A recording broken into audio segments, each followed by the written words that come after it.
Yo, this is my first ever review, so it's on World Trigger episode 28, and let's get started. So the episode starts off with the defeat of um Lam Lam Van Lam Vanin. Like the fucking names of these humanoid neighbors is fucking weird. Except Hughes and Visa. So Lam Vanin he was defeated, and then another humanoid neighbor showed up. She just freaking ripped a hole into space and time. I don't know if it was like their transport shit again, but I think that was her trigger. She just basically yeah ripped a hole into space and time. I think that's the trigger flat out because we have a OP character in the basis. I don't want to spoil anything for you since I'm already caught up with the manga, but anywho, we after he left, we go to I think we go to Konami and going against Visa while Reiji is going against Hughes, and then Konami realized that Visa flat said it himself that yeah I'm just stalling you. So and then you just freaking see a giant Chion soldier just walk by saying uh yeah, maybe I should just keep going because that bitch sees me. It's kind of awkward for her staring at me. My jokes are one-sided. Anyways, so yeah, so so yeah, yeah. So after that,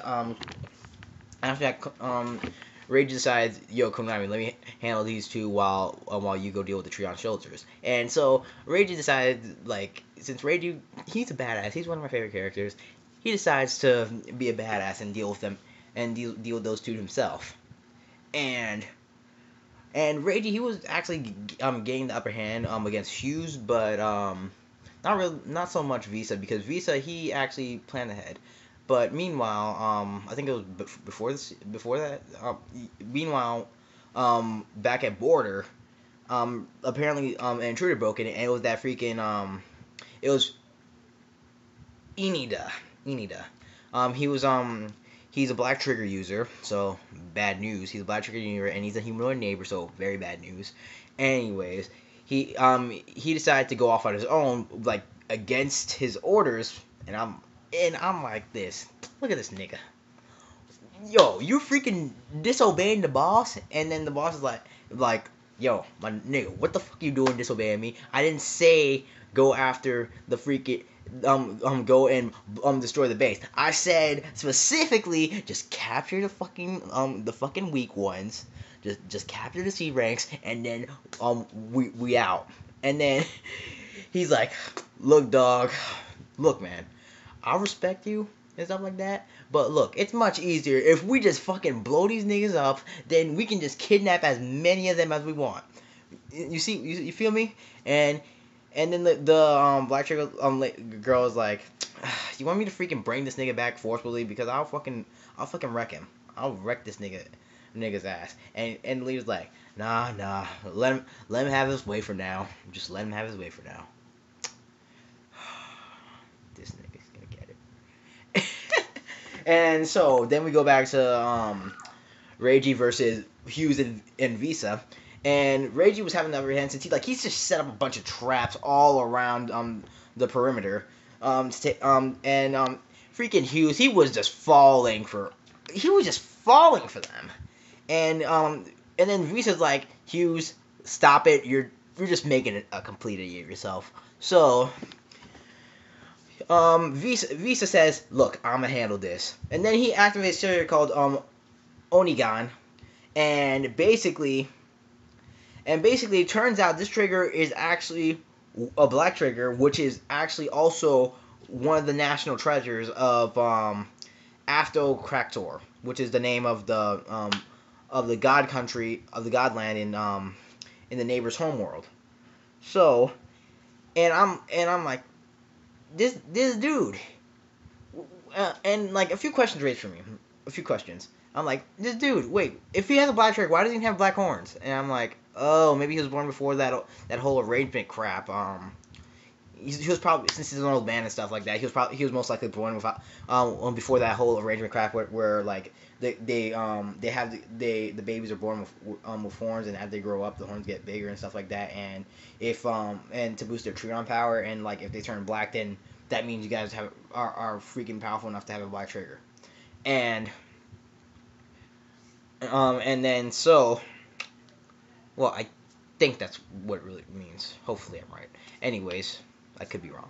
Anyways, so then he just basically activates Onigain, and then you just see this like shockwave go all around, and then all the buildings all of a sudden are just freaking sliced up. They're just I'm like, dude.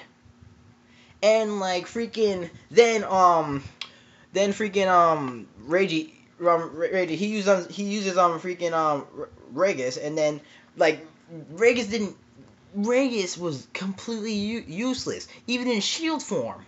It was completely useless.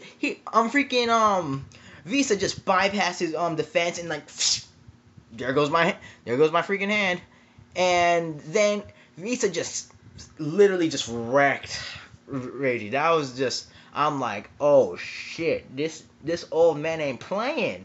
He wasn't even trying. That's the thing. He wasn't even trying. And he told Reiji to come at him with all his might. All his might. And this guy wasn't even trying. That's something. And then like Reiji, he just freaking gets sliced clean in half. And then before Reiji did a bailout, he threw a knife at Visa's legs to buy more time, so Kamasura and Osamu could escape with the C ranks. And that buying time, it was useless. These niggas, they just speeded. They just freaking speeded. Towards freaking Osamu and Kamasura and Chika and company. They just freaking bolted like pew. Ha! Looks like we caught up with them. Now it's time to capture them. And then you see freaking Jin coming in flying like face first and crashes into the ground next to them. And then he just tells them that he's a powerful user. And then freaking Osamu comes in, and he's like, yeah, freaking air kicks a freaking Visa, and like and Visa just blocks like yeah. And yeah, that was actually a pretty badass team, and that was the episode. It just ended in that cliffhanger right there. So what I liked about this episode, it was actually, even though that Reggie got wrecked, he's still one of my favorite characters, and they did go into like a little bit of a flashback with him and Jin having a conversation, and not only that, but like but also Jin was also explaining to Kuga what was going on, how more specifically how it works with his side effect, and how it works with the side effect, and him seeing the future, and Osamu, and what could happen to Osamu and Chika, and like it's between the best future and the worst future, and in the worst future Osamu dies. So it's like kind of like they're on like I guess like a free, like a balance like about balance beam, and basically you see Konami, Kamasura and Reiji blowing them on one side to like keep them balanced, while you see Hyuse, Visa and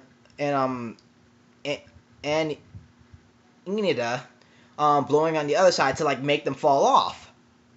So basically, and it was like a 50% chance. That was basically it. So overall, I'll give this episode a 4. A 4 in my ranking. In my ranking for a good episode, is a good episode. Like I already left like the way I'm gonna rate episodes and stuff like that on my homepage, and y'all can just see that and stuff like that. And be honest, tell me how I did. Like, comment, subscribe if you want. I'm Duke. Yeah, y'all have a good day. Oh yeah, and before I leave, yeah, I'm gonna be reviewing a lot. Yeah, well, it's my description. Just go to my homepage and read my description. That's all you need to do.